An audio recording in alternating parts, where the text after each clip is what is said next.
okra is ready. The water is dry out and it's fully tender.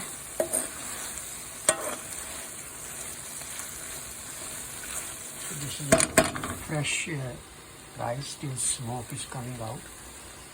A little bit fermented pickle, which is mango pickle. Aam ka achar, they called aam ka achar. This is a Timberley cucumber and kheera.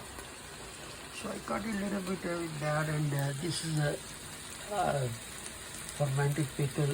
It is imported from Pakistan, India, Bangladesh. All they make their own taste and stuff. So they have variety of pickles. So now I'm going to just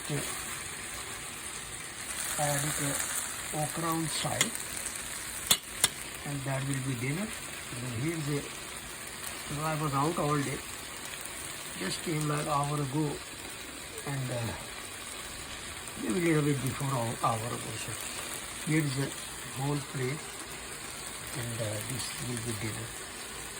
And then this I'm going to